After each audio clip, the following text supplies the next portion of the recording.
माननीय गृह मंत्री जी,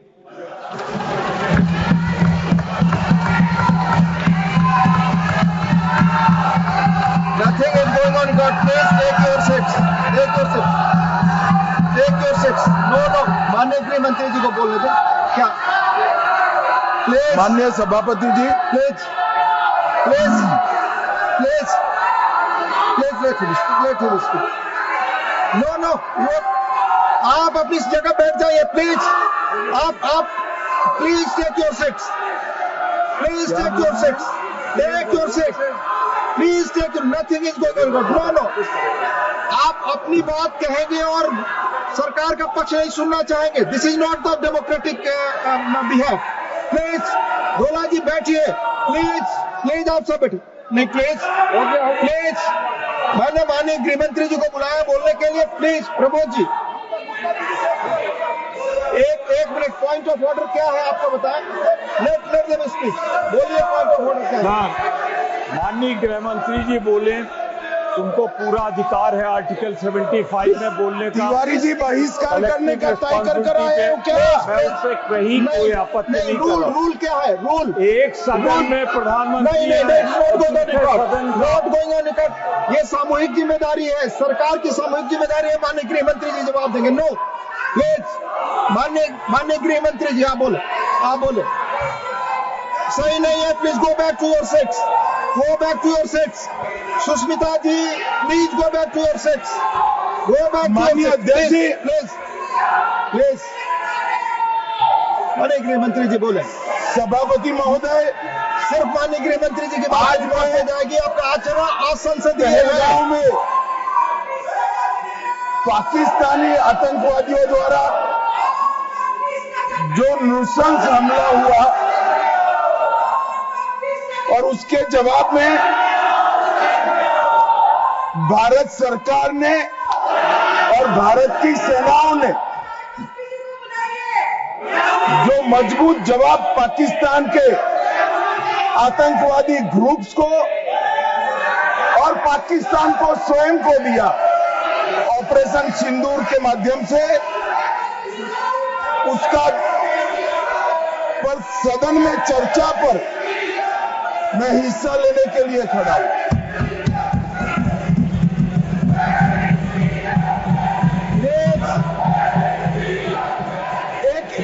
नॉट फेयर भाई प्लीज एक मिनट सुनो, एक मिनट प्लीज प्लीज मैं आपका जवाब देना चाहता हूं। प्लीज। हाँ यार, एक मिनट सुनो, एक आप अपनी मिनट जगह भाषण नहीं जाइए। करा। प्लीज, दिस इज माननीय अध्यक्ष पूछ रहे पीएम कहा है, इसका जवाब दे रहा हूं। एक मिनट सुनो भाई, आपकी जो डिमांड है उसी का जवाब दे रहा हूं। माननीय अध्यक्ष जी, पीएम साहब इनकी ऑफिस में ही है। उनको ज्यादा सुनने का शौक है क्या? भाई मेरे से निपट रहा है, काहे को प्रधानमंत्री जी को बुला रहे हो? और तकलीफ होगी। ये समझते नहीं है साहब।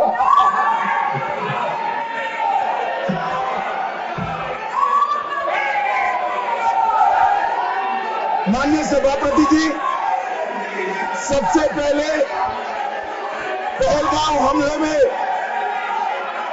हमारे देश के जो निर्दोष नागरिकों को धर्म पूछकर, चुन कर उनके परिवार के सामने मारा गया। मैं उन सभी दिवंगत नागरिकों के परिवार के साथ मेरी संवेदना व्यक्त करता हूं। जब ऑपरेशन सिंदूर के बाद पाकिस्तान ने गोलीबारी करी, वो गोलीबारी में कुछ नागरिक हताहत हुए। वो नागरिकों के परिवारजनों के प्रति भी मैं गहरी संवेदना व्यक्त करना चाहता हूं। माननीय अध्यक्ष जी, ऑपरेशन सिंदूर, ऑपरेशन महादेव, ये दोनों के लिए जिन सुरक्षा बलों ने भारत का सम्मान बढ़ाया है, वो सभी को मैं हृदय पूर्वक बहुत बहुत साधुवाद देना चाहता हूं। मैं सम्माननीय प्रधानमंत्री जी को भी बहुत बहुत अभिनंदन करना चाहता हूं कि इन्होंने देश की 140 करोड़ की जनता की जो इच्छा थी उसका प्रतिघोष करते हुए सटीक जवाब देने की दृढ़ राजनीतिक इच्छा शक्ति बताई। इसके लिए मैं सम्माननीय प्रधानमंत्री जी को भी अभिनंदन करना चाहता हूं। मान्यवर सबसे पहले मैं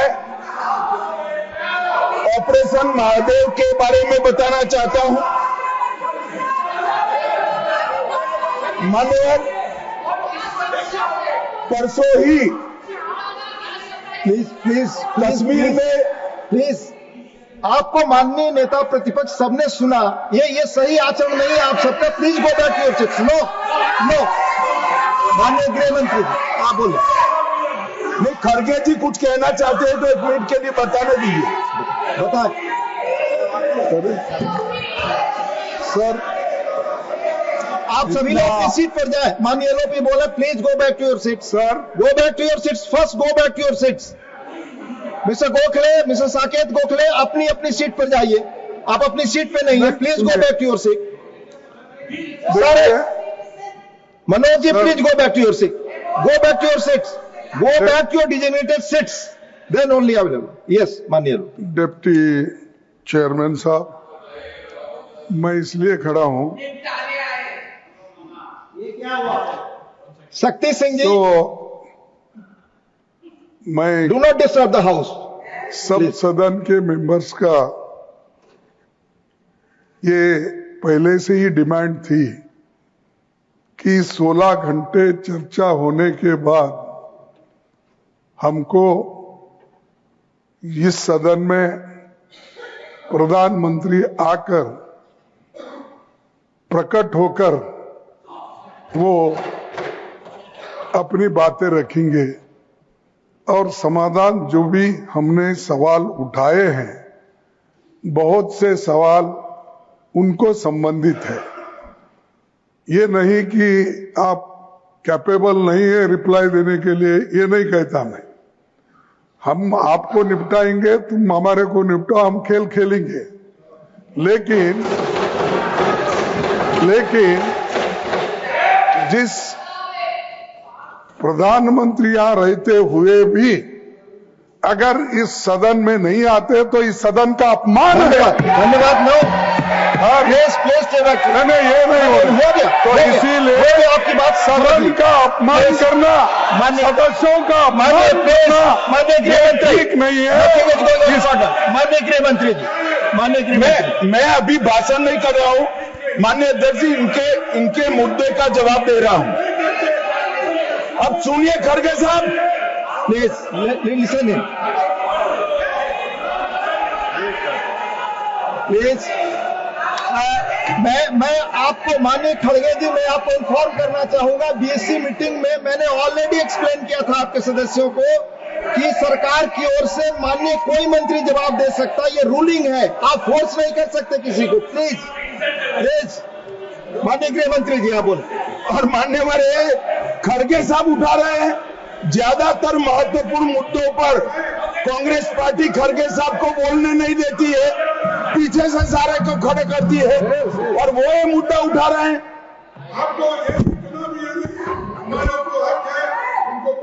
आपने बोल दिया। Please please please please let him speak. आपको मौका मिला, आपने बोला। पार्शल सर आप जज का काम कर, लेकिन आप हर बात को टोकते रहते हो। नहीं, आपको मौका दिया, बोला। अगर ये हम क्या यहाँ खेलने आए क्या? आपने को मौका दिया, आपने बोला हमारे पास मैंने भी बताया कि मैंने और हर मीटिंग में क्या स्पष्ट किया तो आपने बात की, प्रधानमंत्री की बात की, इधर आपका स्टेटमेंट इसका काउंटर में लाया हूं मैं।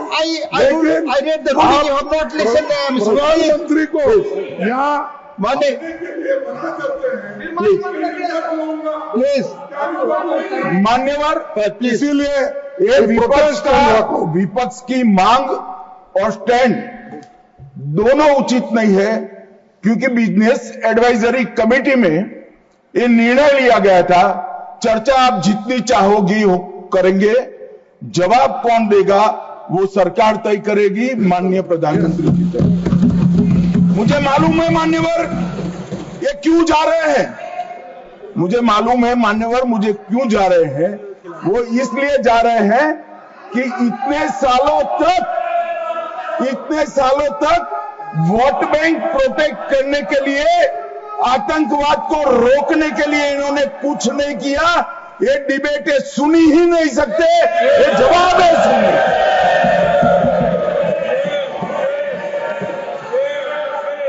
और जब भी ये कह रहे हैं और कोई लीडर ऑपोजिशन होता और बोलता तब तो मैं समझता, खड़गे साहब बोल रहे हैं। ज्यादातर महत्वपूर्ण चर्चाओं में कांग्रेस पार्टी उनके नेता को, लीडर ऑफ ऑपोजिशन को बोलने ही नहीं देती है।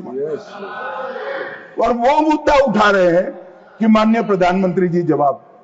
मान्यवर, मैं सबसे पहले ऑपरेशन महादेव के लिए बताना चाहूंगा। परसों ही बहुत लंबे समय से चल रहे हुए एक ऑपरेशन का अंत आया, और वो ऑपरेशन के तहत 3 आतंकवादी, सुलेमान उर्फे फैजल जट, अफगान और जिब्रान, वो तीनों हमारी सुरक्षा बलों ने इनको मौत के घाट उतार दिया। मान्यवर, सुलेमान ए श्रेणी का लश्कर तैयबा का कमांडर था। उसने पहलगांव हमले में उसकी ही राइफल से गोलियां चली थी।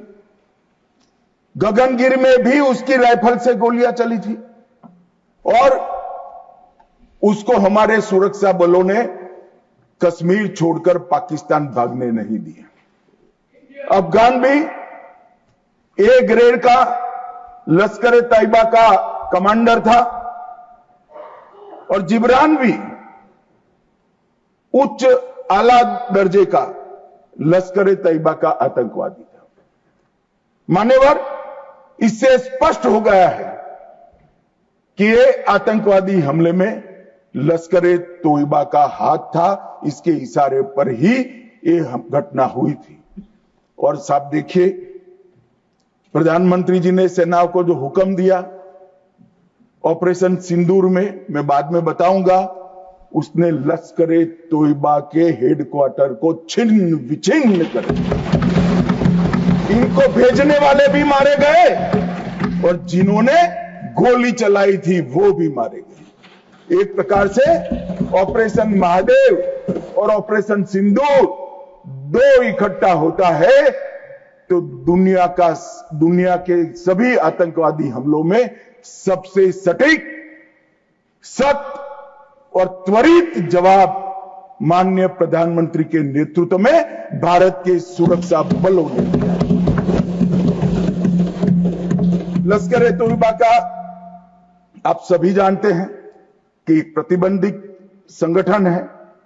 कुछ ही समय के बाद इनके एक आउटफिट टीआरएफ ने जिम्मेदारी ली कि हमने ये निर्दोष नागरिकों को मौत के घाट उतारा है। मान्यवर, उसी दिन मैं वहां पहुंच गया था। सुरक्षा रिव्यू की मीटिंग हुई थी, और सुरक्षा रिव्यू की मीटिंग में तय हुआ था कि आप जल्दी से जल्दी इनको पकड़िए, मगर उससे भी जल्दी ये लोग देश छोड़कर पाकिस्तान न भाग जाए इसकी चिंता करिए। इसलिए 100 दिन के बाद भी वो उपलब्ध मिले और मारे गए। मान्यवर, उनके पास से 3 राइफलें बरामद, एक 19M4 कार्बाइन अमेरिकन राइफल है, और 2 AK-47 राइफल है। जिस दिन पहलगांव में घटना हुई, हमारे निर्दोष नागरिकों को मारा गया, उस दिन वहां से एनआईए ने खाली कारतूसों को कब्जे लिया था। इनके मारे जाने के पहले ही वो खाली कारतूसों का फॉरेंसिक साइंस लेबोरेटरी में एक प्रकार से इसकी जन्म कुंडली निकाली थी कि कौन सी राइफल से चले हैं।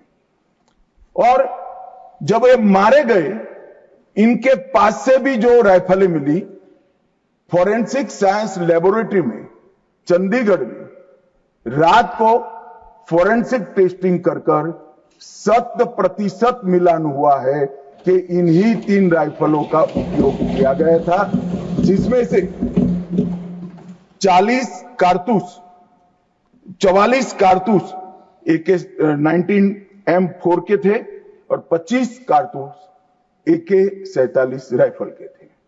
इसलिए अब कोई बहस भी नहीं बची है, कोई शको शुबह भी नहीं बचा है कि इन्होंने मारा था या नहीं था। एनआईए ने बहुत विगत जांच करी है मान्यवर, लगभग 1055 लोगों के स्टेटमेंट लिए हैं। इसके आधार पर इनके रेखाचित्र भी बनाए गए। उसके बाद ट्रैकिंग करते हुए 2 दिन जिन्होंने इनको आसरा दिया था, वो ढोंक के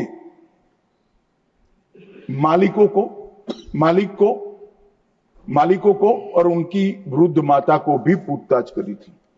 ये जो मृतदेह मिले आतंकवादियों के, उसका परिचय, उसकी शिनाख्त ये तीनों लोगों ने कर ली है। ये तीनों लोगों ने कहा कि यही आतंकवादी है जो 21 तारीख को हमारे ढोंक में रुके थे और हमसे खाना लेकर गए थे। तो एक और सबूत हमारे पास आ चुका है। चेहरे का मिलान भी कैमरे के माध्यम से बहुत अच्छे तरीके से संतोषजनक रीत से हुआ है। और ये जो असफल ऑपरेशन हुआ मान्यवर, इसलिए मैं सेना, CRPF, Jammu Kashmir police, NIA के अधिकारी और एफएसएल के विद्वान अधिकारियों को बहुत बहुत साधुवाद देना चाहता हूं। और ये जो ऑपरेशन चला मान्यवर, आईबी द्वारा 22 मई को, मतलब लगभग 1 माह बाद हमें सूचना मिल गई थी कि ये जगह पे टेररिस्ट लोकेट है।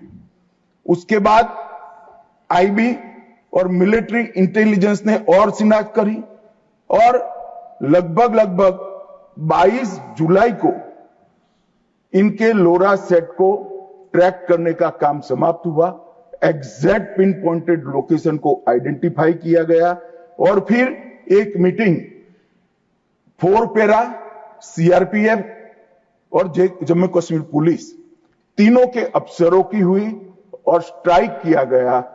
तीनों आतंकवादी मारे गए हैं।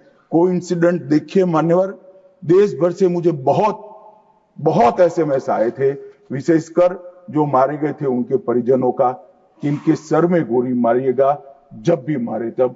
तीनों के एनकाउंटर के वक्त तीनों के सर में ही गोली लगा है मान्यवर। एक कोइंसिडेंट मान्यवर,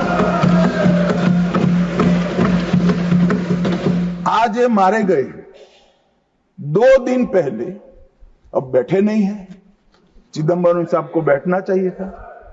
उन्होंने सवेरे मेरे इस्तीफे की मांग के साथ एक प्रश्न उठाया कि भारत सरकार ने ऑपरेशन सिंदूर करा। ऑपरेशन सिंदूर इसलिए कहा कि ये पाकिस्तानी आतंकवादी थे, और पाकिस्तानी आतंकवादी थे इसका आपके पास सबूत क्या है? वो पूरी दुनिया में ऑपरेशन सिंदूर के जस्टिफिकेशन को चैलेंज कर रहे थे। मैं आज इस सदन के माध्यम से श्री चिदंबरम को पूछना चाहता हूं, आप किसको बचाना चाहते थे? पाकिस्तान को, लश्कर ए तैयबा को, ये आतंकवादियों को? अरे शर्म नहीं आती मान्यवर? और देखिए महादेव करता है तो क्या करता है।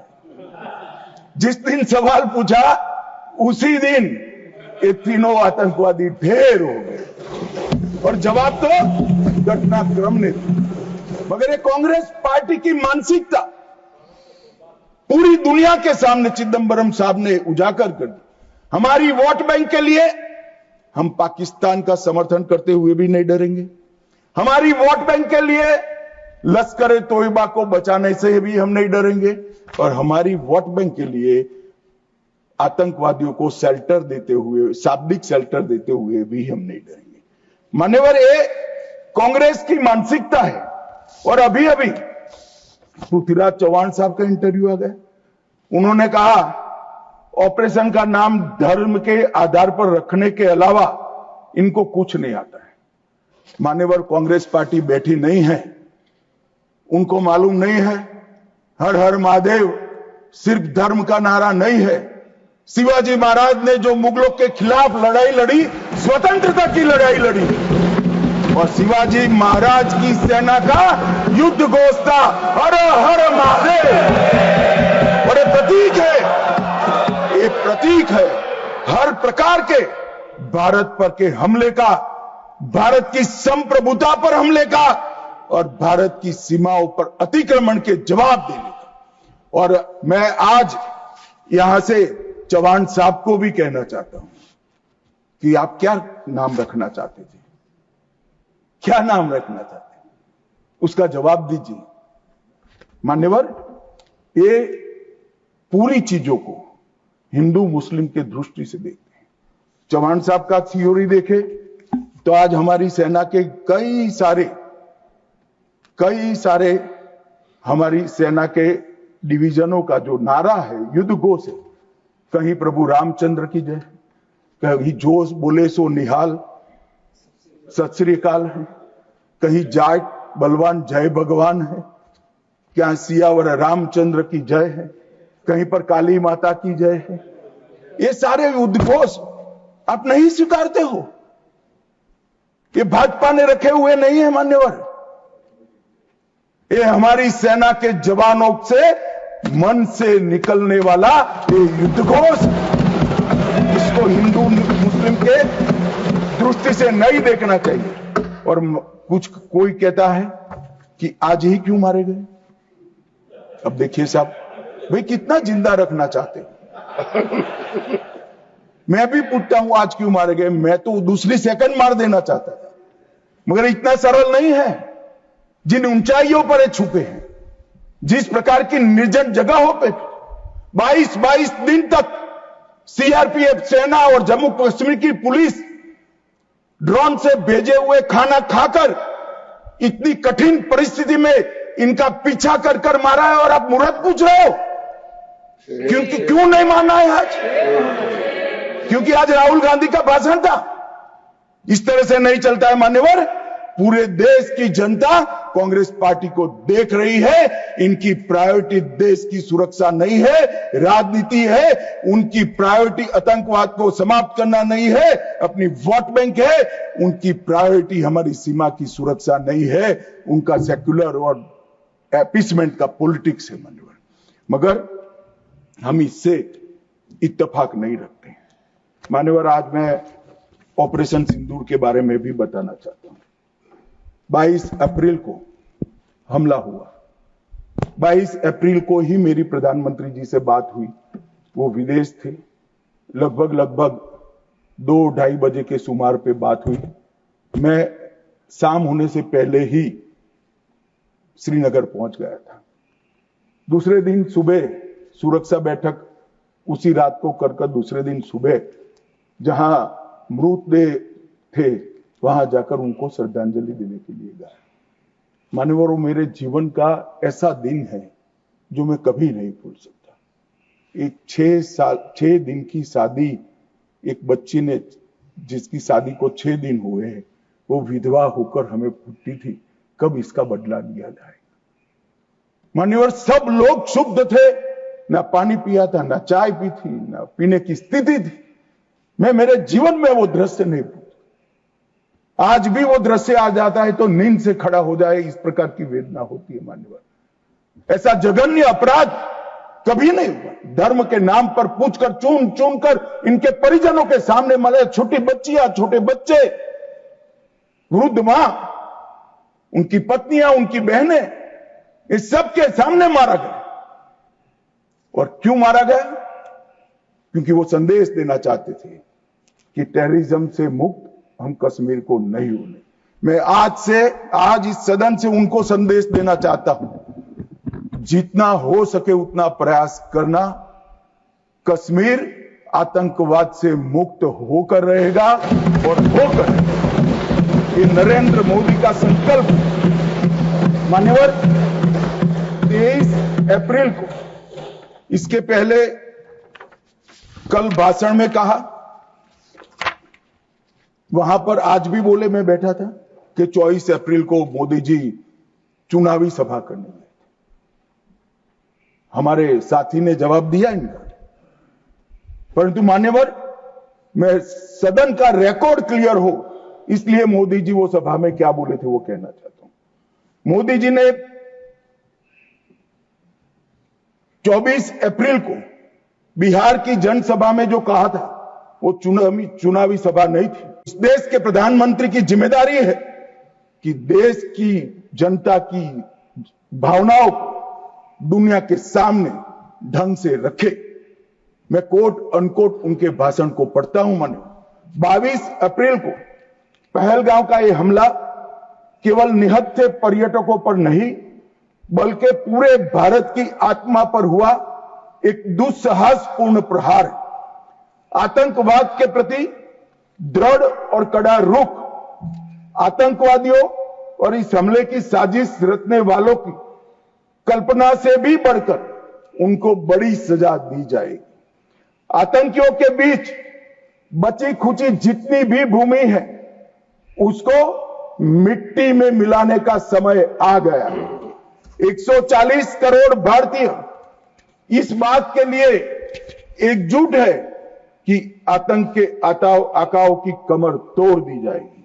भारत हर एक आतंकवादी और उनकी समर्थकों की पहचान करेगा, उनका पता लगाएगा, उनको दंडित करेगा।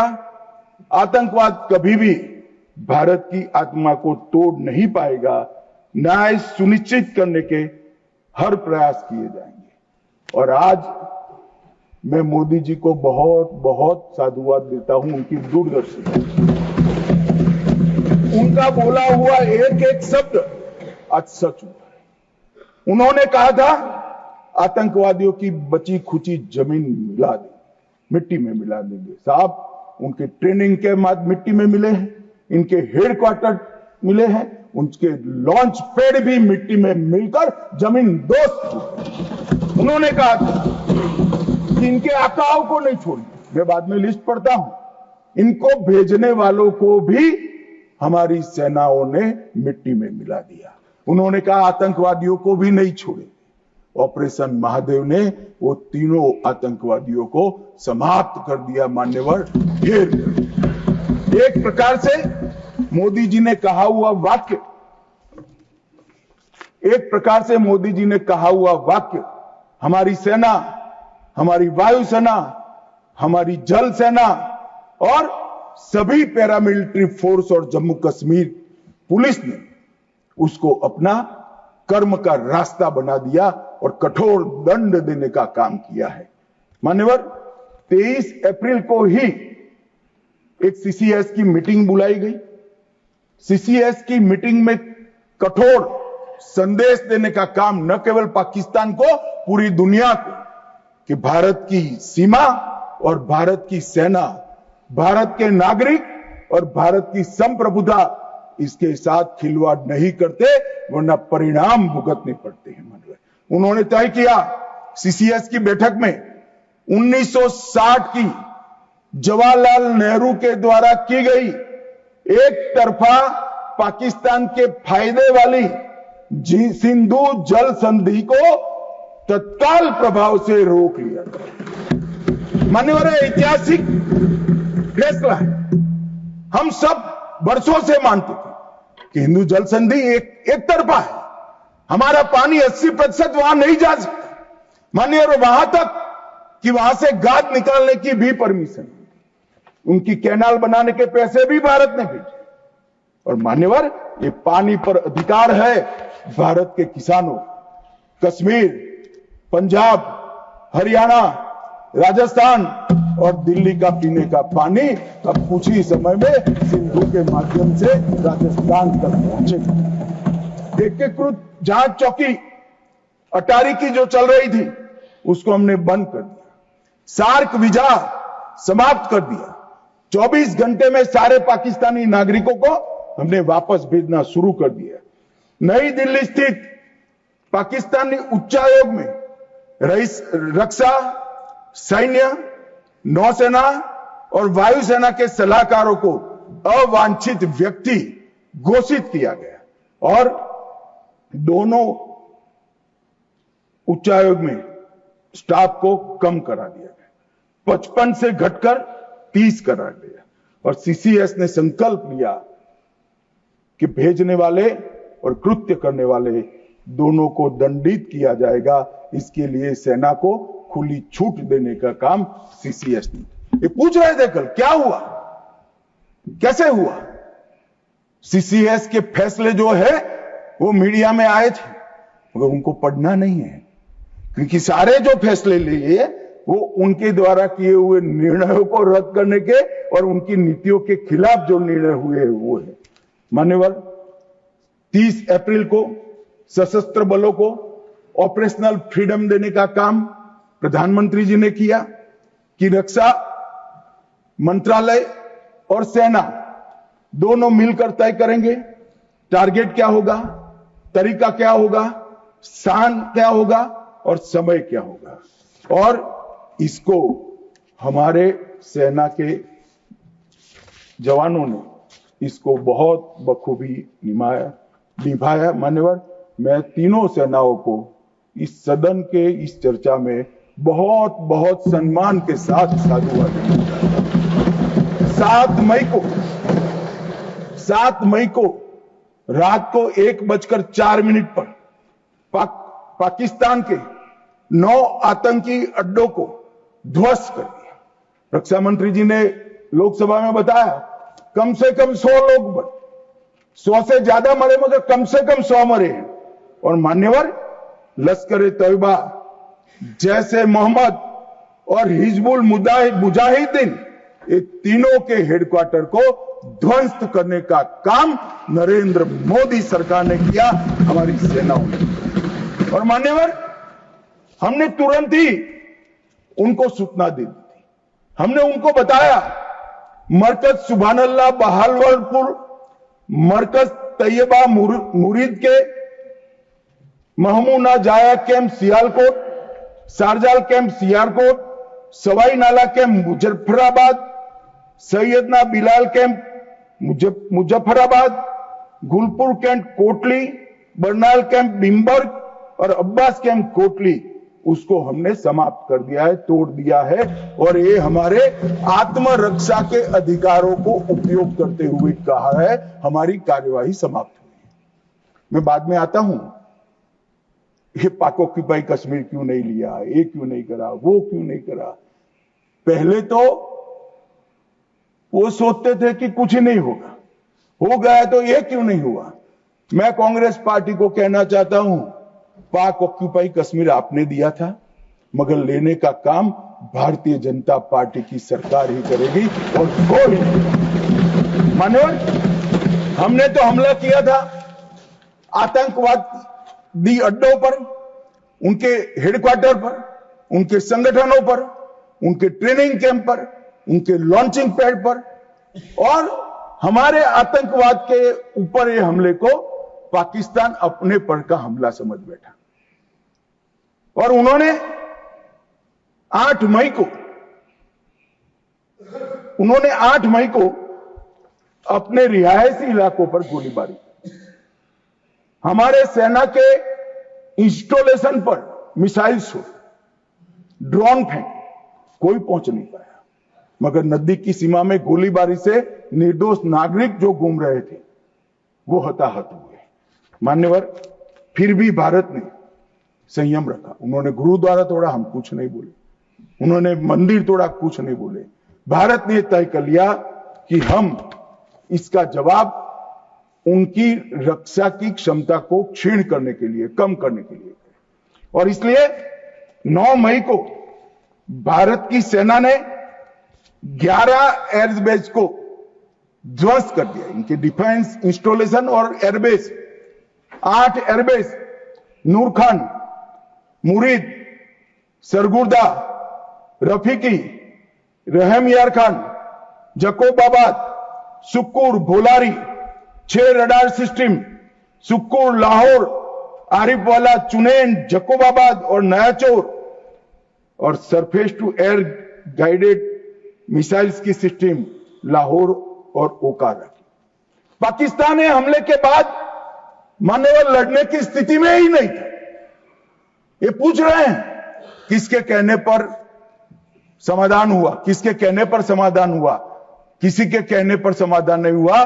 पाकिस्तान घुटनों के बल हमारे डीजीएमओ को फोन किया कि भाई बंद करो। पहले से हमारा मकसद युद्ध का नहीं था, ना पाकिस्तान के अवाम को हम नुकसान करना चाहते थे।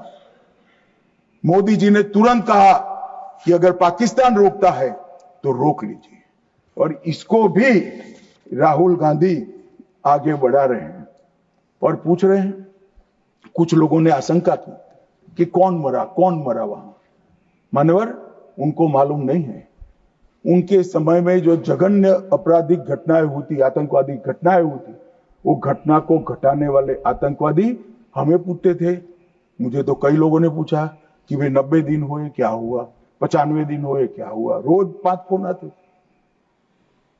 मगर उनके समय में जो बड़ी बड़ी आतंकवादी वारदातें हुई थी, मुंबई ट्रेन ब्लास्ट से लेकर मुंबई पर हमले की, उसके आरोपी आतंकवादी हमारे ऑपरेशन सिंदूर में मारे गए। मान्यवर, ऑपरेशन हाफिज मोहम्मद जमील जैसे मोहम्मद का प्रमुख, मौलाना मसूद का बड़ा बहनोई, मुदस्सर खादियान मरकज तैयबा का प्रभारी, मोहम्मद हमजा जमील जैम और ऑपरेटिव मसूद अजहर का भतीजा, मोहम्मद यूनुस अजहर जैसे मोहम्मद का अमीर, मोहम्मद हसन खान जैम ऑपरेटिव, मोहम्मद हसन वो गंभीर रूप से घायल हुए हैं, जैम का वास्तविक प्रमुख अब्दुल मलिक, खालिद अबू अक्स और नोमान मलिक, ये सारे इतने घायल हुए हैं कि अब कुछ कर नहीं सकते। मान्यवर, ये जो हमला हुआ वो उन्होंने इनके दिल पर हमला किया है, आतंकवाद के दिल पर पहली बार प्रहार किया। मान्यवर, पहले भी हमने सर्जिकल स्ट्राइक करी, एयर स्ट्राइक करी। एक प्रकार से सर्जिकल स्ट्राइक और एयर स्ट्राइक दोनों पाक ऑक्यूपाई कश्मीर में थी। मेरे जैसे लोग तो मानते हैं कि हमारी भूमि पर ही हमने हमला किया था, क्योंकि पाक ऑक्यूपाई कश्मीर ये सदन के द्वारा स्वीकारा हुआ संकल्प है कि पाक ऑक्यूपाई कश्मीर भारत का है। मगर पहली बार पाकिस्तान की सरहद में जाकर हमारी सेना ने पराक्रम दिखाया है और आतंकवादियों के अड्डों को, उनके ट्रेनिंग कैंप को और उनके लॉन्चिंग पैड्स को खत्म करने का काम किया है। मान्यवर, ये चिदंबरम साहब कल भाषण में बोले कि ये नहीं कहा जा सकता कि ऑपरेशन सिंदूर निर्णायक था। चिदंबरम साहब यहां है नहीं, मगर मैं उनको जवाब देना जरूर चाहता हूं कि चिदंबरम साहब, अगर 65 की लड़ाई निर्णायक थी क्या, तो फिर टेररिज्म क्यों फैला? 71 की लड़ाई निर्णायक थी क्या, तो टेररिज्म क्यों फैला? और अनेक बार जो कार्यवाही हुई वो निर्णायक थी क्या? मान्यवर, जब तक दुश्मन या तो डर नहीं जाता या सुधर नहीं जाता, कभी निर्णायक अंत नहीं आएगा। मान्यवर, इतने सालों तक उनको डराने की, दंडित करने की कोई प्रक्रिया ही नहीं हुई। क्यों डरेंगे वो? हम तो डोजियर पर डोजियर भेजते रहे, कभी उनको जवाब नहीं दिया। नरेंद्र मोदी ने जवाब दिया। मान्यवर, सर्जिकल स्ट्राइक करी, एयर स्ट्राइक करी और ऑपरेशन सिंदूर, खौफ पैदा हो गया। मुझे मालूम नहीं, मेरे पास सूचना नहीं, रात को भी जब जाते होंगे, स्वप्न में हमारी मिसाइल से दिखाई पड़ती होगी। ये डर से ही शांति होती है, ये सुधरने वाले लोग नहीं है। मान्यवर, मगर चिदंबरम साहब कहते हैं कि आतंकी पाकिस्तान से आए थे, इसका सबूत क्या है? चिदंबरम साहब, सबूत तो हमारी एजेंसियों ने ढूंढ लिया। अब आप क्या बोले थे, इस पर क्या बोलना चाहते? मान्यवर, इनके चिदंबरम जी के कार्यकाल में ही अफजल गुरी की फांसी जब तक वो गृह मंत्री नहीं गए नहीं हुई। बंबई का हमला, बंबई के हमले के बाद आज ये दिग्विजय सिंह चले गए हैं, उन्होंने कहा है तो आरएसएस ने कराया था। मान्यवर, ये क्या बोल रहे हैं? किसके लिए बोल रहे हैं? किसको बचा रहे हैं? क्या कहना चाहते हैं? और हिंदू टेरर का सगुफा किसने छोड़ा? मैं आज दुनिया के सामने, देश की जनता के सामने गर्व से कहता हूं कि हिंदू कभी टेररिस्ट नहीं हो सकता। हम कभी टेररिस्ट नहीं हो सकते। क्या कहना चाहते हैं? फर्जी टाइप के केस बनाए, एक भी केस अदालत में नहीं टिका।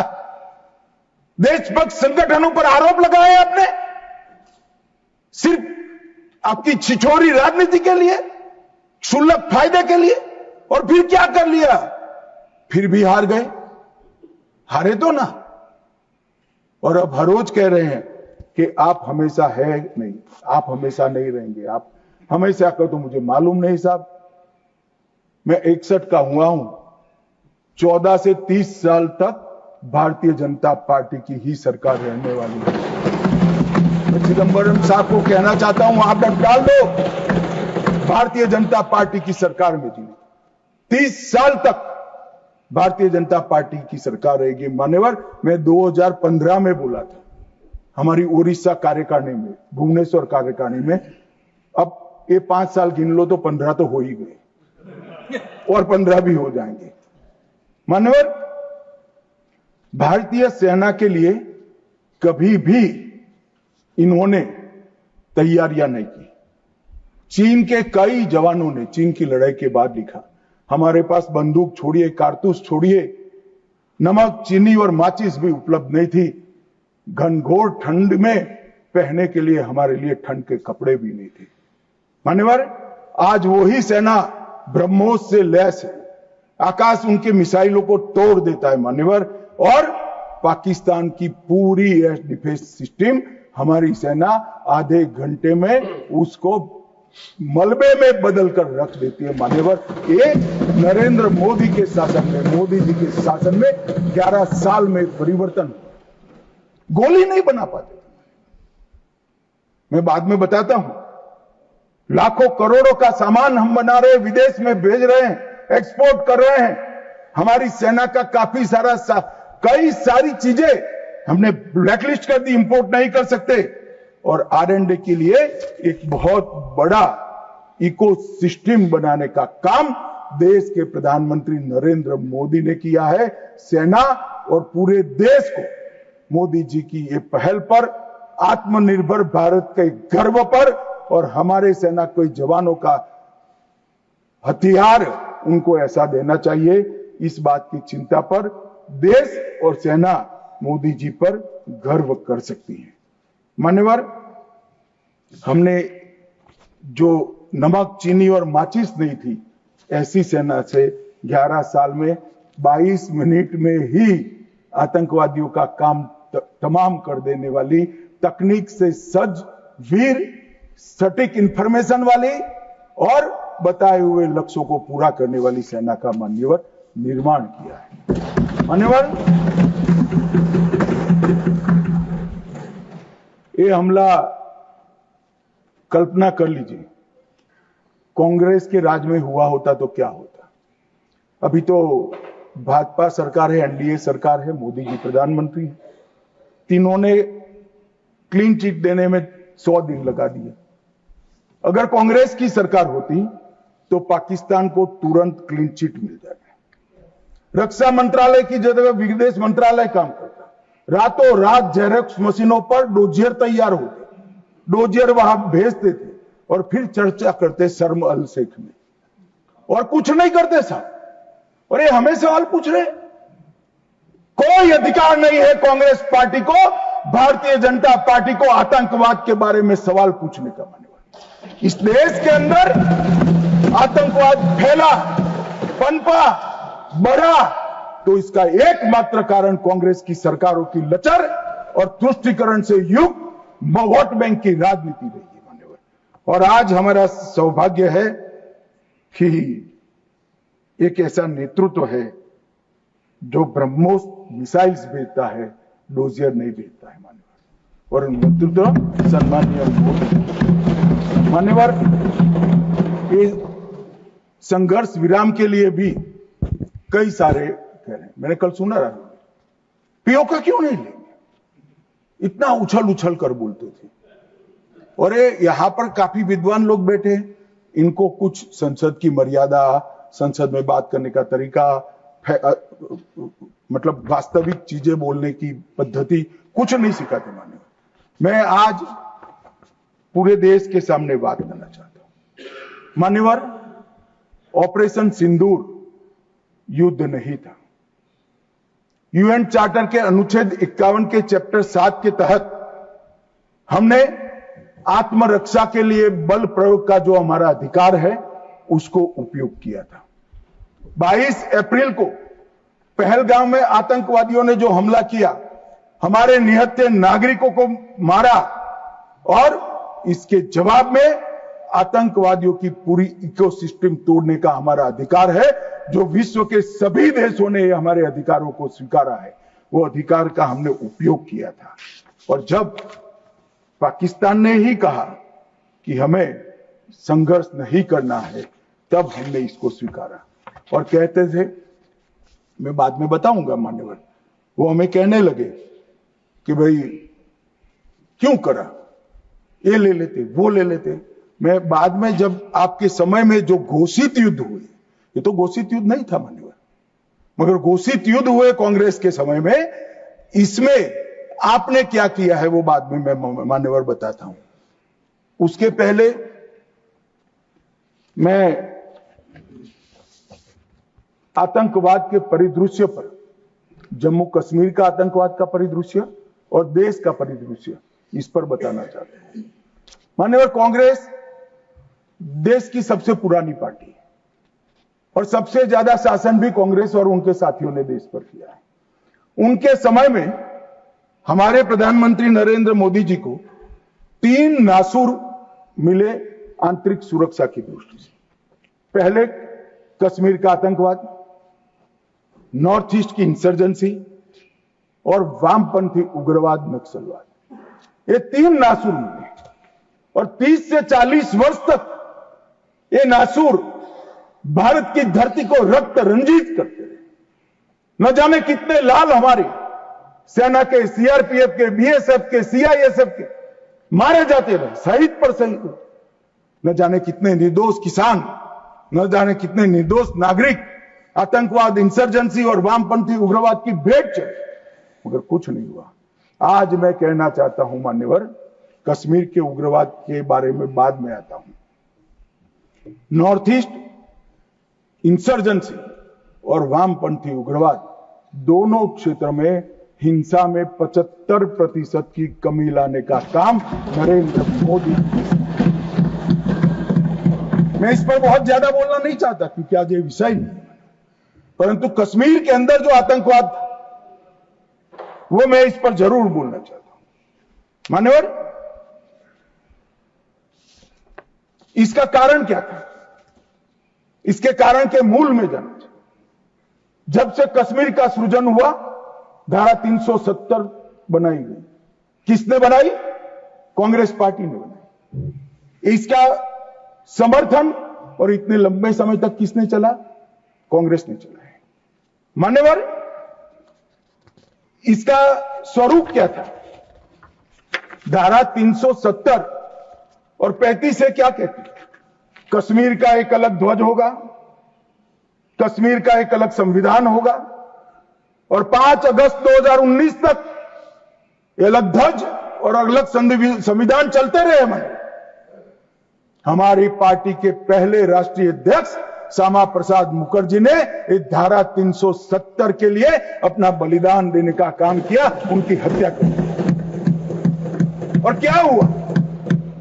इससे हमेशा अलगाववाद को पोषण मिलता रहा कि हम भारत के बाकी राज्यों जैसे नहीं है, हमें कुछ और मिल सकता है, हमारा तो संविधान अलग है, हमारा राष्ट्रध्वज अलग है। तो हर युवाओं को बरगाले, उनको उकसाने का मौका हमने पाकिस्तान, और कश्मीर के अंदर पहले अलगाववाद की बात हुई, फिर आजादी की बात हुई, और वो ही आतंकवाद का मूल बना माने वाला। और इसके बाद धार्मिक कट्टरता बढ़ाने वाले सारे संगठन इनकी तुष्टीकरण की नीति के कारण चलते रहे। माने जमायत इस्लामी, कई सारे संगठन जो बच्चों में, युवाओं में, किशोरों में धार्मिक कट्टरता पर बढ़ाते रहे, अलगाववाद बढ़ाते रहे, चलने दिया, चलने दिया, चलने दिया। बैन लगाएंगे तो हमारी वोट बैंक नाराज हो जाएगी। मान्यवर, इसके साथ साथ पाकिस्तान ने टेरर ग्रुप बनाए, और ये टेरर ग्रुप के प्रवक्ता, इसका नाम है हुर्रियत कॉन्फ्रेंस।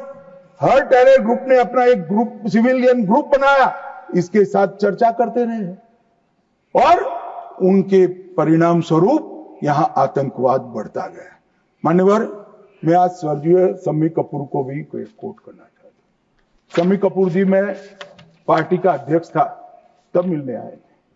उन्होंने कहा, अमित भाई, मेरा जब गोल्डन पीरियड था, मेरा साल का 30% टाइम कश्मीर में जाता था, इतना शूटिंग होता था कश्मीर, और मैं वहां के लोगों को मिला हूं। प्रोग्रेसिव सोसाइटी थी, महिलाएं प्रोग्रेसिव थी, धर्मनिरपेक्ष बात करते थे, सूफी संतों की बात करते थे, वहां पर कश्मीरी पंडित भी मिलते थे। आज मैं देख रहा हूं कि वो बच्चियां पथराव कर रही है। क्या हो गया, किसने बिगाड़ा? तब मैं इसके नीचे गया था मान्यवर, तब मालूम पड़ा कि ये जमात इस्लामी ने पूरी शिक्षा, प्राथमिक शिक्षा पर कब्जा जमा कर रखा था, और बच्चों के दिलो दिमाग के अंदर जहर घोलना शुरू किया, तब जाकर ये स्थिति हुई। मगर कोई भी कभी भी ये कांग्रेस इसके मूल में नहीं गई, और मान्यवर धीरे धीरे ये बढ़ता गया।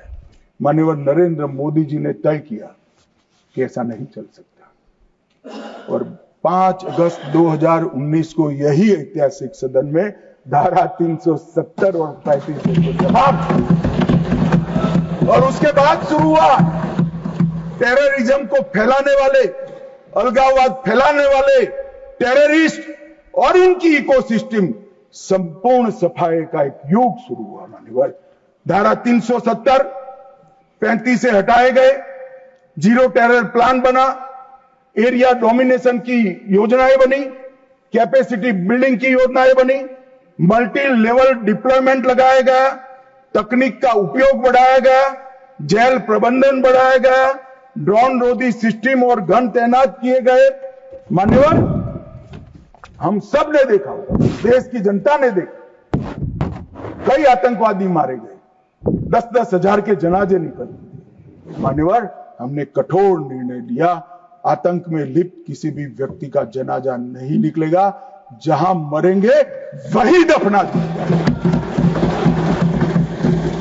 और मान्यवर, इस वक्त कांग्रेस पार्टी ने विरोध किया था, फारूक अब्दुल्ला जी की पार्टी ने विरोध किया, आतंकी समर्थन को चूर चूर कर नौकरियों से निकाला गया, पासपोर्ट और गवर्नमेंट कॉन्ट्रैक्ट के हेतु इनको अघोषित किया गया। 75 पाकिस्तानी समर्थक सरकारी कर्मचारियों को ड्यू लीगल प्रोसेस से बर्खास्त करा दिया गया।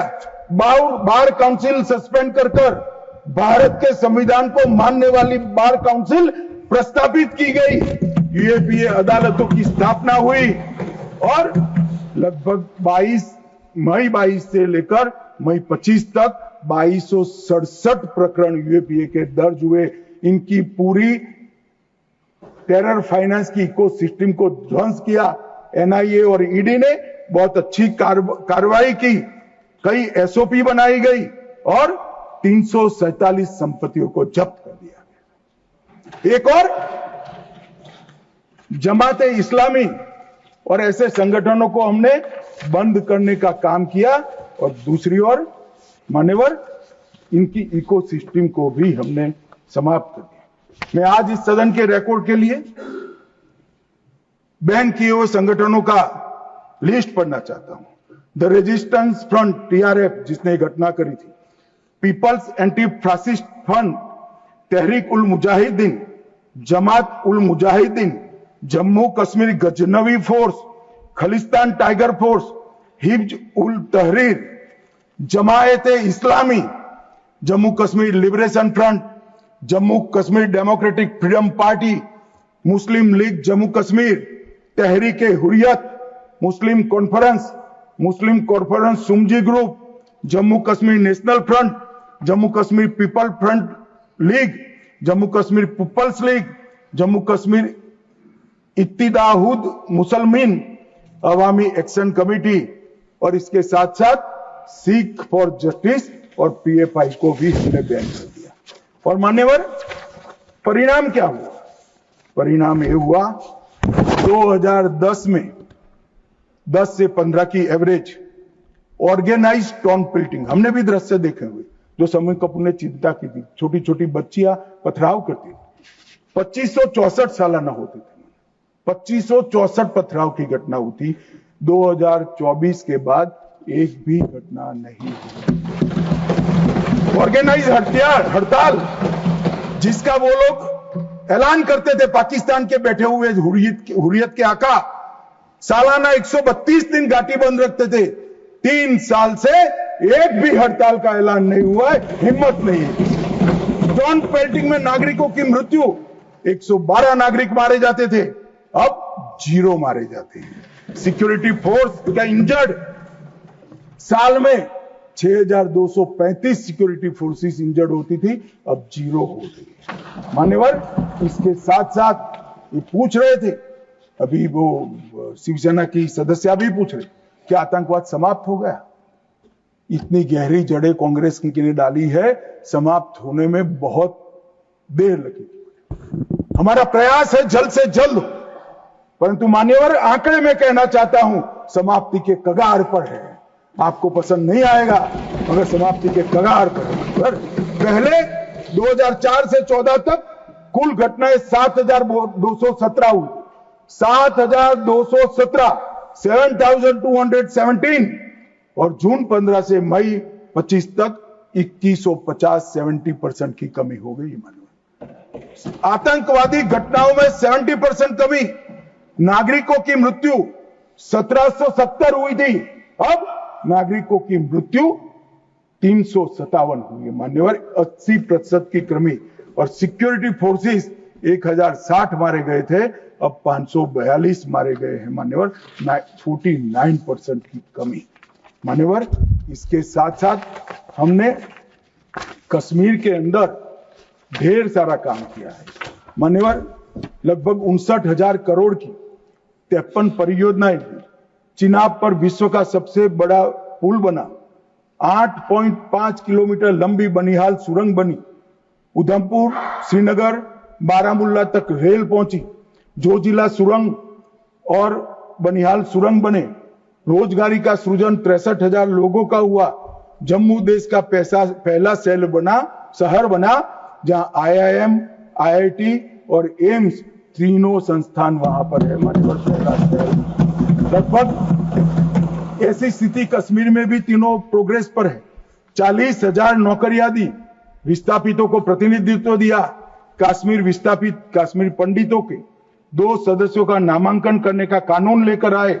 और सबसे बड़ी बात मान्यवर, हमने भारत के संविधान का झंडा कश्मीर में फहराने का काम। ये पूछते हैं क्या हुआ? पहले 3 परिवारों तक राजनीति, ना पंच था, ना सरपंच था, ना तहसील पंचायत थी, ना जिला पंचायत। आज जम्मू कश्मीर में 34,260 जनप्रतिनिधि चुने हुए जम्मू कश्मीर के नागरिकों की सेवा करें। मान्यवर, पहले चुनाव होते थे। मुझे एक सेना के रिटायर्ड जनरल मिले, बाद में मैं बताता हूं। उन्होंने कहा, अमित भाई, हमारा काम तो मुख्य सुरक्षा का नहीं था, वो तो भगवान भरोसे थी। सबसे बड़ा काम फर्जी वोटिंग करना। कराते थी प्रशासन, हम इनकार करते थे। कई लोगों को मेमो दिए गए, फिर भी हम अड़े रहते थे। 3%, 4% वोटिंग होती थी। आज नरेंद्र मोदी के शासन में जिला पंचायत के चुनाव में 98.3%। जनरल इलेक्शन में अब तक का सबसे ज्यादा वोटिंग आजादी से। ये बताता है वहां लोकतंत्र प्रस्थापित हो रहा है मान्यवर। और 63% हुआ और 1000 करोड़ से रुपए से ज्यादा पैसा पंचायतों को सीधा देने का काम किया। मगर मान्यवर ये क्यों हुआ, मैं आज पूरे सदन को बताना चाहता हूं। मैं अभी इस बात को कभी उजागर नहीं किया, मगर मुझे लगता है मौका भी है और दस्तूर भी है। जब से प्रधानमंत्री जी प्रधानमंत्री की कुर्सी संभाले तब से उनके दिलो दिमाग पर कश्मीर की शांति का भूत था। अहरनीश सुधर। मान्यवर 2015 में पार्टी का अध्यक्ष बना। मोदी जी ने मुझे जनरल सिन्हा के घर पर भेजा। जनरल सिन्हा जो कई साल तक कश्मीर में सेवा की, नॉर्थ ईस्ट में भी सेवा की, एनसीआर में रहते थे। मैं 3 दिन उनके घर पर बैठा, उन्होंने पूरी डिटेल बताई। फिर कश्मीर से जुड़े हुए 25 लोगों की अलग अलग सूची दी। इनके साथ मैंने घंटों चर्चा की थी और मोदी जी ने भी अनेक लोगों को बुलाकर चर्चा की। मगर मोदी जी करते हैं वो बताते नहीं, मगर मुझे कुछ तो मालूम है क्योंकि काफी सरपंच को मिले थे। इनकी मिनट्स मेरे पास आई थी। पार्टी की दृष्टि से युवाओं से मिले थे, धार्मिक नेताओं से मिले थे, जम्मू के लोगों को मिले, घाटी के लोगों को मिले और नेशनल कॉन्फ्रेंस के एमपीओ को भी मिले थे। और ढेर सारा मंथन 2014 से चलता था। वो मंथन अंत में कश्मीर के अंदर आज मैं विश्वास के साथ कह रहा हूं साहब, आतंकवाद समाप्ति के कगार पर है। आतंकवाद समाप्ति के कगार पर। एक जमाना था कि पाकिस्तान को आतंकवादी पाकिस्तान से भेजने ही नहीं पड़ते, हमारे कश्मीर के युवा हाथ में हथियार उठा लेते। मगर आज मैं 6 माह का रिकॉर्ड इस सदन को बताता हूं। 6 माह में आतंकवादी संगठनों में एक भी कश्मीरी युवा की भर्ती नहीं हुई है और जो मारे जा रहे हैं वो सारे पाकिस्तान। क्योंकि जम्मू कश्मीर के अवाम ने मोदी जी की नीतियों को स्वीकारा है। पहले कभी नहीं हुआ सर कि आतंकवादी कोई बड़ा कृत्य करते थे, घाटी में इसका विरोध होता है। मैं आज घाटी की जनता को, जम्मू की जनता को बहुत बहुत साधुवाद देना चाहता हूं। एक भी गांव ऐसा नहीं था घाटी का जहां ये पहलगाम हमले का विरोध में। और जब तिरंगा घर पर फहराने की बात होती है, जिनके बच्चे आतंकवाद की भेंट चढ़ गए, वो मां बाप भी तिरंगा फहराते हैं। और मान्यवर, आतंकवाद पर तो कांग्रेस को बोलने का अधिकार ही नहीं। मान्यवर, मैं आज सदन के सामने डिटेल रखना चाहता हूं। अटल जी की सरकार ने निर्णय किया था कि आतंकवाद को समाप्त करें। काफी मंथन हुआ। मंथन के बाद तय हुआ कि मजबूत कानूनी संरचना खड़ी करनी पड़ेगी जिससे इनको सजा कराई। कानूनी संरचना खड़ी करने के लिए पोटा का कानून लाना, एक कांग्रेस पार्टी ने विरोध किया। मैं आज वो है नहीं, मगर पूछना चाहता हूं, पोटा का कानून का विरोध किसको बचाने के लिए किया था? खैर, उन्होंने तो विरोध किया, राज्यसभा में गिर गया। अटल जी का संकल्प मजबूत था, भाजपा का संकल्प मजबूत था। पोटा कानून संयुक्त सेशन में पारित कर दिया गया और पोटा का कानून आया, इसका अमल शुरू। मान्यवर, एक कांग्रेस पार्टी ने इसके एक घोषणा पत्र में लिखा कि हम पहली कैबिनेट में पोटा का कानून रद्द कर देंगे। अब मैं तो कई बार ऐसा सोच ही नहीं सकता, तो मुझे लगा ये झूठ मूठ का वादा कर रहे। और मान्यवर देखिए, पहली कैबिनेट में ही इन्होंने पोटा के कानून को रद्द कर दिया। और ये कांग्रेस टेररिस्ट की बात करी, टेररिज्म की बात करी। आप तो उसका पोषण करने वाली पार्टी हो। मान्यवर, इसके बाद क्या हुआ? 2005 में रामलल्ला के टेंट पर हमला हुआ। मंदिर उस वक्त नहीं बना था। मुंबई लोकल ट्रेन में 7 धमाके हुए, 187 लोग मारे गए। डोडा में हमले हुए, 34 हिंदू मारे गए। हैदराबाद में धमाके हुए, 44 लोग मारे गए। 2005 रामलल्ला का टेंट, 2006 मुंबई ट्रेन, डोडा 2006, 2007 2 बम धमाके हैदराबाद में 44 लोग मारे गए, 7 यूपी में धमाके हुए 13 लोग मारे गए, 8 रामपुर सीआरपीएफ कैंप पर हमला हुआ 2008, आर्मी के काफिले पर हमला हुआ 10 नागरिक मारे गए 2008, आतंकी हमला हुआ 246 लोग मारे गए 2008, जयपुर में 8 बम धमाके 2008, अहमदाबाद में 21 बम धमाके 2008, दिल्ली में 5 बम धमाके 2010, जर्मन बेकरी बम धमाका 2010, वाराणसी में बम धमाका 2011, मुंबई में बम धमाका 3 लोग मारे गए।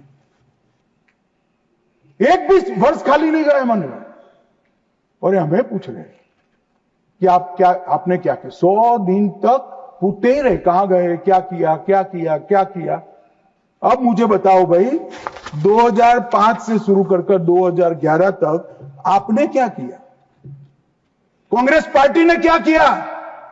कौन से कानून लाए, कौन से कदम उठाए, और कब जाकर पाकिस्तान पर सर्जिकल स्ट्राइक, एयर स्ट्राइक और ऑपरेशन सिंदूर का आपने प्रयोग किया? ये जवाब कांग्रेस पार्टी को, देश की जनता को देना पड़ेगा। मान्यवर, 54 जगह पे देश के अलग अलग हिस्सों में 609 नागरिक मारे गए, और मैं आज गर्व से देश के गृह मंत्री के नाते उच्च सदन में कहता हूं, मोदी जी के राज में पूरे देश में कश्मीर छोड़कर कहीं पर भी टेररिस्ट घटना नहीं हुई। और कश्मीर में भी हुई, उरी में हुई, हमने सर्जिकल स्ट्राइक कर चेताया, पुलवामा में हुई, एयर स्ट्राइक कर और चेताया। अब नहीं सुधरते हैं, दुम टेढ़ी की टेढ़ी है, हम क्या कर सकते हैं? पहलगांव में करा मान्यवर, घर में घुसकर पटचड्डे उड़ाने का काम हमारी सेना ने। और मुझे तो कल सुबह ही किसी ने याद दिलाने के लिए, मेरी कॉन्स्टिट्यूएंसी से एक हमारी वरिष्ठ कार्यकर्ता है जिनकी उम्र 80 है, उन्होंने एक व्हाट्सएप भेजा था। उन्होंने कहा अमित जरूर बोलना। अब मैं इतनी वरिष्ठ कार्यकर्ता की भावना को टाल नहीं सकता मान्यवर। उन्होंने एक व्हाट्सएप में वीडियो भेजा जिनमें सोनिया गांधी जी के घर से दौड़ते दौड़ते सलमान खुर्शीद जी आंसुओं से लहस बाहर आते, बाहर मैनेज मीडिया खड़ा है, उसके सामने कहते हैं कि सोनिया जी पूरी रात सो नहीं पाती है, इनके आंसू देखकर मेरी आंख से आंसू निकले। ठीक है भाई, किस लिए आंसू बहाए? बाटला हाउस में वो पाकिस्तान प्रेरित आतंकवादी मारे गए, उसके लिए। अरे सोनिया जी, आंसू बहाना था तो बाटला हाउस एनकाउंटर में जो मोहन शर्मा शहीद हुआ, इसके लिए बहाते हैं। आप किसको प्रोटेक्ट कर? वोट बैंक का एक खेल। मुझे पूछते रहे साहब, 90 दिन तक भाग गए, आप क्या कर रहे हो? 25 दिन हो गए, 35 दिन हो गए, 40 दिन हो गए, सिंदूर इसका जवाब नहीं, आतंकवादी कहां गए? चलो भाई, ये तो भाजपा सरकार सेना ने ठोक दिया, सीआरपीएफ ने ठोक दिया, हो गया हमारा काम। अब मैं पूछना चाहता हूं, दाऊद इब्राहिम जिसने मुंबई में सीरियल धमाके गए, किसके राज में भागे मान्यवर? कांग्रेस के राज में। सैयद सलाउद्दीन किसके राज में भागा? कांग्रेस के राज में। टाइगर मेमन किसके राज में भागा? कांग्रेस के। अनीस इब्राहिम किसके राज में भागा? रियाज भटकल किसके राज में भागा? कांग्रेस। इकबाल भटकर किसके राज में भागा? मिर्जा सादाब किसके राज में भागे? और इसका हिसाब कौन देगा? उनको मालूम था देना पड़ेगा साहब, इसलिए बहिष्कार करते। वो स्वयं भागे, आतंकवादियों को भगाया और वो भी भाग गए। और हमने मान्यवर 11 साल में यूएपीए में 2019 में अमेंडमेंट किया। इसके तहत, अमेंडमेंट के तहत 57 लोगों को आतंकवादी घोषित किया है। एनआईए का अमेंडमेंट किया, देश के बाहर जांच करने के हमने अधिकार लिए। एनएसए का हमने सख्त उपयोग किया, 370 को बैन किया, निरस्त कर दिया, पीएफआई को बैन किया, मैक को मजबूत किया, आईसीजेएस का हमने स्थापना किया, नफीस का स्थापना किया, पीएमएलए से टेरर फाइनेंसिंग को रोक दिया और नेट ग्रिड से माध्यम से पूरे देश के आतंकी संगठनों को एक कंप्यूटर की क्लिक पर लाकर रख दिया मान्यवर। हमने पूरी इकोसिस्टम तैयार करी। और मान्यवर, ये जो कह रहे हैं, कल पूछ रहे थे कैसे आते हैं, मान्यवर मैं फिर से कहना चाहता हूं कि इतनी कठिन सरहद, कई जगह सुरंगें बनाते हैं और बना सकते हैं मान्यवर। इसको रोकने के हम तकनीकी उपाय कर रहे हैं, कुछ समय में ही हो जाएगा। मगर कुछ नाले ऐसे हैं मान्यवर, वहां इतना बहाव होता है, वहां कोई चौकी नहीं लग सकती, चौकी बह जाएगी। वो घुस रहे हैं, मगर उन्होंने क्या स्टैंड लिया?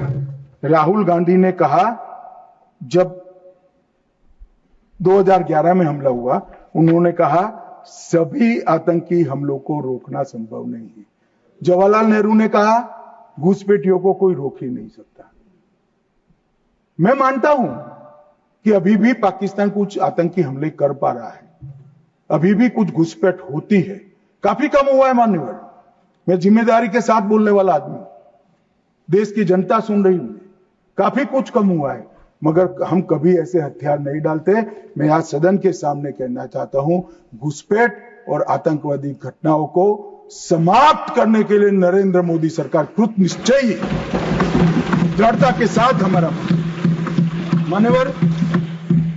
कल राहुल गांधी जी का मैंने स्टेटमेंट सुना, चीन के लिए प्रधानमंत्री क्यों नहीं बोलते, चीन के लिए नहीं बोलते, चीन के लिए नहीं बोलते। अब ये उनके सीनियर लोग हैं, उनका कोई ट्यूशन व्यूशन भी नहीं रखते मान्यवर, कैसे बोलना चाहिए, क्या बोलना चाहिए, कुछ बोलते ही रहते हैं। मगर आपने जब चीन की लड़ाई समाप्त हुई तब क्या किया था? चीन की लड़ाई समाप्त हुई तब हमारा 38,000 वर्ग किलोमीटर हिस्सा चीन को अक्साई चीन का देने का काम कांग्रेस पार्टी और आपके नाना जवाहरलाल नेहरू ने किया। मान्यवर 1955 में देश में बहुत कम लोग जानते, और ये पूछ रहे हैं कि कल मुझे कहने लगे झूठ बोल रहे हैं, मैं आज चीज भी लेकर आया। मैं selected works of Jawaharlal Nehru series volume 29 पृष्ठ 231 पढ़ रहा हूं, जो नेहरू जी ने स्वयं संकलन करा है। इसके लेखक जवाहरलाल नेहरू स्वयं है। अनौपचारिक रूप से संयुक्त राज्य अमेरिका की ओर से सुझाव दिया गया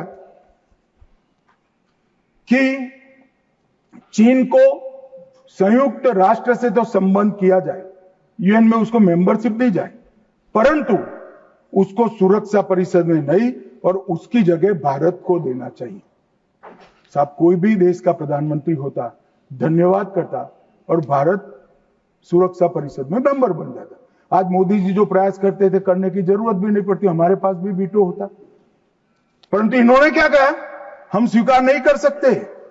चीन जैसे महान देश को सुरक्षा परिषद में नहीं रखते हैं तो सुरक्षा परिषद के मायने ही नहीं रहते। ये मान्यवर कांग्रेस का चरित्र। कल हमें सवाल पूछ रहे थे, और चलो नाना तो बहुत दूर की बात है, इन्होंने मान्यवर एक प्रकार से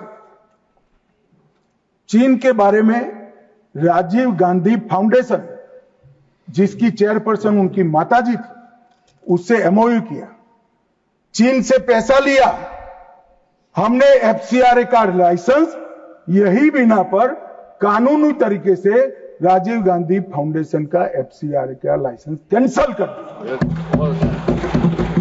क्या राहुल गांधी देश की जनता को एक प्रेस कॉन्फ्रेंस करके बता सकते हैं कि चीन के साथ क्या एमओयू हुआ था? मान्यवर, हम जब हमारे सेनानी चीन की सेना के आंखों में आंख डालकर डोकलाम में सीना चौड़ा कर कर खड़े थे, तब ये चीन के राजदूत के साथ गुपचुप मीटिंग स्वयं राहुल गांधी कर। ये तो पीढ़ियों से चीन प्रेम चला रहा है। हिंदी चीनी भाई भाई से शुरू हुआ, सोनिया गांधी के राजीव गांधी फाउंडेशन से गुजरता हुआ चीन के राजदूत की मीटिंग तक आया मान्यवर। और ये हमें कह रहे हैं कि आपने चीन का नाम नहीं दिया। अरे भाई, जब देना है तब देंगे। और हमारे विदेश मंत्री ने बहुत मजबूती के साथ इसका जवाब दिया। हर चीज प्रधानमंत्री को बोलने की जरूरत नहीं है, मगर आप देश की जनता को बताओ जरा, क्या एमओयू हुआ था, कितना पैसा लिया गया, चीन के राजदूत के साथ युद्ध की स्थिति में कैसे बात कर सकते हो आप? और आप प्रतिपक्ष के नेता हो, 38,000 स्क्वायर किलोमीटर भूमि चली गई, और साहब इरिस्पॉन्सिबिलिटी देखे, कहते हैं वहां घास का तिनका भी नहीं उगता। अब नेहरू जी का सर मेरे जैसा था साहब, तो हमारे महावीर त्यागी थे, उन्होंने कहा कि साहब आपके सर पर भी एक बाल नहीं है, क्या इसको चीन भेज दे? क्या रिस्पॉन्सिबिलिटी है, कितने इरिस्पॉन्सिबल जवाब हो। और अभी संधि की बात करें, मान्यवर, मैं 71 के युद्ध में हमारा विजय हुआ, इंदिरा जी प्रधानमंत्री थी, बहुत अच्छा काम हुआ, विजय हुआ। 93,000 पाकिस्तान के सैनिक युद्धबंदी थे। 93,000 पाकिस्तानी सैनिकों को शिमला समझौते में लौटा दिया। पाक ऑक्यूपाई कश्मीर नहीं मांगा। अगर उस वक्त इंदिरा गांधी, इस देश की दिवंगत प्रधानमंत्री जी, पाक ऑक्यूपाई कश्मीर लिखवा लेती, तो आज आतंकवाद देश में आ ही नहीं सकता था मान्यवर, पाक ऑक्यूपाई कश्मीर भी आ जाता। मान्यवर, इसके साथ साथ हमारा 15,000 वर्ग किलोमीटर क्षेत्र हमारे कब्जे में था पाकिस्तान, वो भी दे दिया। पाकिस्तान के 93,000 युद्धबंदियों को दे दिया, हमारे सिर्फ 54 पकड़े गए थे, वो वापिस नहीं आए। आज भी इनके परिवारजन उनकी राह देख। मान्यवर, क्या संवेदनशीलता है, क्या समझौता किया आपने। और साहब, जनरल मानेकशॉ, जिनको 71 युद्ध का आर्किटेक्ट कहा जाता है, उन्होंने एक इंटरव्यू में कहा था, जनरल मानेकशॉ के इंटरव्यू में कहते हैं, शिमला में भुट्टो ने भारत के नेतृत्व को मूर्ख बनाया। वो इंटरव्यू अंग्रेजी में, इसलिए मैं कोट अनकोट पढ़ा था। I told her, into bracket उन्होंने छापा है Indira Gandhi, that I told her that he, into bracket Bhutto, I told her that he has made monkey out of you. और ये हमें पूछ रहे संधि क्या, हमने तो युद्ध ही घोषित नहीं करा था, संधि किस चीज की भी। हमारा एक लिमिटेड एग्रेशन था, टेररिज्म पर हमारा हमला था, और हमारे आत्मरक्षा के अधिकार का उपयोग करते हुए, अरे हमें पूछ रहे हैं। चिंता मत करो राहुल गांधी, पाक ऑक्यूपाई कश्मीर की चिंता है ना, भारतीय जनता पार्टी ही ला देगी पाक ऑक्यूपाई। आप नहीं ला पाए, कांग्रेस पार्टी नहीं ला पाई, हमें लाए। और मान्यवर, पाक ऑक्यूपाई कश्मीर छोड़िए, पाकिस्तान की रचना ही कांग्रेस पार्टी ने की थी। मैं कम से कम इतना तो जिम्मेदारी के साथ कह सकता, मैं उस वक्त निर्णायक स्थिति में होता तो भारत माता के टुकड़े कभी सिग्नेचर नहीं करता। उम्र हो गई थी, जल्दी थी, प्रधानमंत्री बनना था, देश के टुकड़े टुकड़े कर दिए, आज तक देश पछता है। मान्यवर, आतंकवाद के मुद्दों पर अंतर्राष्ट्रीय मंचों में हमारी देश की फजीहत कर, मुंबई अटैक के बाद शर्म अल शेख सम्मेलन हुआ, जिसको पूरी दुनिया की डिप्लोमेसी में बलूचिस्तान ब्लंडर के नाम से जानते हैं। उसमें प्रस्ताव किया कि दोनों देश आतंकवाद के शिकार हैं। अब भला दुनिया में कोई पाकिस्तान को आतंकवाद का शिकार कह सकता है क्या? लोग हमारे मरे हैं, जवान हमारे मरे हैं, और आपने उनको पाकिस्तान को सर्टिफिकेट दे दिया मान्यवर। और भारत पाकिस्तान के आधिकारिक बयान में भी बलूचिस्तान का जिक्र किया। इनका आंतरिक मामला था, हमारा कोई लेन देन नहीं है। बलूचिस्तान में जो घटनाएं हो रही, मनमोहन सिंह स्वीकार कर आए, और उसके बाद में उन्होंने कहा कि टेरर की घटना और वार्ता, उसके बीच में कोई रिलेशनशिप। भगवान भला करे, देश की जनता का नरेंद्र मोदी को प्रधानमंत्री बनाया, वो चीज को नरेंद्र मोदी ने समाप्त कर दी। जब तक टेररिज्म नहीं रुकता है, वार्ता नहीं हो सकती। मान्यवर, आज ये लोग जो बोल रहे हैं, विदेश नीति पर सवाल उठा रहे हैं, मैं उनको कहना चाहता हूं कि मोदी जी को G20 कई सारे देशों को मिला है। राजीव गांधी फाउंडेशन में एक स्टडी करा दो, हर देश में हुआ G20 और भारत में हुआ G20। हर देश की राजधानी में जाता है। मोदी जी G20 को हर राज्य में ले गए। हमारी संस्कृति, हमारी क्षमताएं, हमारा पावर, हमारा लोकतंत्र पूरी दुनिया के सामने रखने का काम नरेंद्र मोदी ने किया और पूरी दुनिया स्वीकार कर रही है कि पूरे अब तक के G20 सम्मेलन में सबसे सफल G20 सम्मेलन है। और मान्यवर, इसीलिए पूरी दुनिया में कई सारे राष्ट्राध्यक्ष है।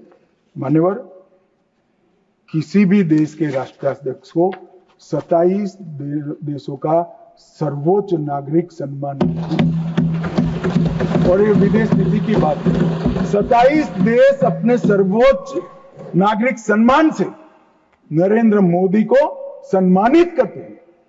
भाई साहब, ये सम्मान नरेंद्र मोदी जी का नहीं है, भारत के प्रधानमंत्री का है, भारत की 140 मोदी जी ने देश को सम्मान दिला है, देश की 140 करोड़ जनता को गौरवान्वित किया है। तो मोदी जी का नेतृत्व जो है, मन भावुक नहीं है। भावुक नेतृत्व होता है, वो रोने भी लगता है, कई बार शकम भी हो जाता है। मोदी जी का नेतृत्व संवेदनशील भी है, निर्णायक भी है और दृढ़ भी है। मैंने देखा है कोरोना 370 ऑपरेशन सिंदूर, ये सारा छोड़ दो। कोरोना में मैंने देखा है इससे बड़ी आफत इस सहस्त्राब्दी में भारत पर नहीं आई। अड़ीग होकर अपने रास्ते पर चलते रहे और जब कोरोना समाप्त हुआ, पूरी दुनिया ने कहा सबसे अच्छा प्रबंधन भारत ने किया। और उसका कारण जब ढूंढा गया, मैं भी स्टडी करने वाले कुछ लोगों को मिला था मान्यवर, जब कारण पूछा गया, स्टडी किया गया, तो सबने कहा कि पूरे विश्व में कोरोना के सामने सरकारें लड़ती थी, हमारे यहाँ प्रधानमंत्री, भारत सरकार, राज्य सरकार और 140 करोड़ लोग एक साथ कोरोना के सामने लड़ते थे। मजाक उड़ाते, घंटी बजाने से कोरोना चला जाएगा, दिया जलाने से चला जाएगा, कर्फ्यू करने से अपने आप चला जाएगा। उनको मालूम नहीं था, जनता के मन में जागरूकता लाते थे। और जब, मुझे तो ठीक याद है, मोदी जी ने टीम गठित की टीका बनाने के लिए, तब जयराम रमेश जी, नाम मत लीजिए, रिकॉर्ड पर मत लीजिएगा, तब कांग्रेस वाले इनका मजाक करते कि भारत टीका बना लेगा। मान्यवर, सबसे पहले टीका बनाने वाले देशों में भारत है और इसी के कारण हम बचे। मान्यवर, 11 साल में समग्र दुनिया ने भारत की क्षमता को स्वीकारा है। भारत 11वें नंबर से चौथी सबसे बड़ी अर्थव्यवस्था बना। जीडीपी हमारा 4.19 ट्रिलियन हो, $1 ट्रिलियन की डिजिटल अर्थव्यवस्था बनी। प्रति व्यक्ति आय, जयराम रमेश जी हमेशा पुस्तक पूजा करते हैं, निर्मला जी बताती भी नहीं है, 68,572 से बढ़कर 1,33,488। मान्यवर, राष्ट्रीय राजमार्ग का नेटवर्क 60% बढ़ा, 159 ऑपरेशनल एयरपोर्ट है, 31 लेकर मोदी जी ने इनिंग शुरू करा था, अभी समाप्त नहीं हुआ। 136 वंदे भारत ट्रेन है, 1500 ट्रेन अमृत स्टेशन योजना के तहत विकसित हो रहे हैं। 97% से अधिक भारतीय रेल का विद्युतीकरण हो चुका है। भारत दुनिया का सबसे बड़ा मोबाइल फोन उत्पादक देश बनने के कगार पर है। भारत तीसरा सबसे बड़ा स्टार्टअप इकोसिस्टम बन चुका है। मोदी सरकार में 118 यूनिकॉर्न बने। रक्षा क्षेत्र में हमारा उत्पादन 1.27 लाख करोड़ हुआ और निर्यात 21,000 करोड़ हुआ। विश्व का सबसे बड़ा पुल भारत में है, विश्व का सबसे लंबा पुल भारत में है। देश का सबसे लंबी अटल सेतु भारत में बनी। भारत का पहला वर्टिकल लिफ्ट रेल पुल मोदी जी के समय में हुआ और सबसे बड़ा NH भी मोदी जी के समय में बना। और सबसे बड़ी उपलब्धि कई पीढ़ियों से गरीबी जिनको दस रही थी मान्यवर, 60 करोड़ लोगों को घर में बिजली, गैस, शौचालय, शुद्ध पीने का पानी, 5 किलो अनाज और 5 लाख तक का इलाज देने का काम। ये नहीं समझ रहे। आपकी जो इच्छा हो मैं मान्यवर एनालिसिस के साथ इस सदन में जिम्मेदारी के पूर्वक कहना चाहता हूं, जब भी भारत की आजादी का इतिहास 25 साल के बाद शताब्दी के वर्ष लिखा जाएगा, ये मोदी एरा स्वर्ण अक्षरों से लिखा जाएगा, किसी ने समझा। और मान्यवर कई सारे चीजें जो भारत के स्वाभिमान से साथ जुड़ी थी, हमारे इतिहास के साथ, हमारी संस्कृति के सम्मान के साथ, वो सारी चीजों को इन्होंने 75 साल तक लटका कर रखा। मैं आज एक लिस्ट पढ़ना चाहता हूं। अचीवमेंट जो हुए, आर्थिक विकास हुआ है, प्रजा का आत्मगौरव उड़ा है। आर्टिकल 370 को हमने हटा दिया, 3 तलाक समाप्त कर दिया, यूसीसी शुरू हो चुका है, राम मंदिर का निर्माण अयोध्या में रंग चंग के साथ हो गया। न्यू एजुकेशन पॉलिसी में मातृभाषा में शिक्षा पर हमने बल दिया। काशी, उज्जैन, शारदा पीठ, करतारपुर कॉरिडोर बनाए, राजपथ का नाम बदलकर कर्तव्य पथ रख दिया, योग को वैश्विक पहचान दिलाई, नया सैनिक चिन्ह वीर छत्रपति शिवाजी महाराज के निशाने पर रखा, संसद के अंदर सेंगोल की स्थापना की, राष्ट्रीय युद्ध स्मारक का स्वदेशी निर्माण किया, अंडमान और निकोबार द्वीप समूह के नाम बदलकर सुभाष बाबू और परमवीर चक्र विजेता बने हुए हमारे सेनानियों पे एक साथ रखे। और इसके साथ साथ कई सारी उपलब्धियां ये एरा में हुई। मान्यवर सबसे बड़ी उपलब्धि है 2047 में मुझे एक विदेशी पत्रकार ने कहा, मैं लंबा बैठा था, मैं उनकी थॉट प्रोसेस को जानना चाहता। अब मैं जो सुनना चाहता था तीसरे ही वाक्य में आ गया कि अब भारत को कोई रोक नहीं सकता। तो मैं उनको पूछा क्यों? उन्होंने कहा अब तक भारत ने अपना लक्ष्य ही तय नहीं किया था, कैसे अचीव करता। मैंने बोला अब क्या हुआ कि अब मोदी जी ने तय कर दिया कि जब 100 साल का भारत होगा, आजादी के 100 साल होंगे, तब विश्व में हर एक क्षेत्र में हम नंबर 1 पर होंगे और महान भारत। और मान्यवर मुझे मालूम है मोदी जी का भाषण, मोदी जी का संदेश आज 140 करोड़ भारतीयों का संकल्प बना हुआ है और मुझे विश्वास है 140 करोड़ भारतीयों पर और हमारे युवाओं पर। शायद हमें से काफी लोग 2047 में नहीं होंगे, परंतु 2047 में जो भी भारतीय होंगे वो देखेंगे कि विश्व में भारत नंबर 1 बन चुका है। मान्यवर भारत को नंबर 1 बनना है तो हमारी बाहरी सुरक्षा और आंतरिक सुरक्षा बहुत महत्वपूर्ण है। ऑपरेशन सिंदूर की चर्चा में मैं देश की जनता को कहना चाहता हूं, युद्ध होता है तो हमला वहां पर से भी होता है, यहां से पर से एक भी हमला ऐसा नहीं जाएगा जिसका जवाब दिया नहीं जाएगा और आतंकवाद को हम समाप्त कर रहेंगे। 31/3/26 को नक्सलवाद समाप्त हो जाएगा, इसमें किसी को शंका नहीं। अंत में जिन सदस्यों ने इसमें हिस्सा लिया है, बहुत सम्मान के साथ उनका धन्यवाद कर और फिर से एक बार ऑपरेशन महादेव में जिन्होंने हिस्सा लिया है वो सभी को पूरे सदन की ओर से और व्यक्तिगत मेरे रूप से बहुत बहुत साधुवाद देता हूं।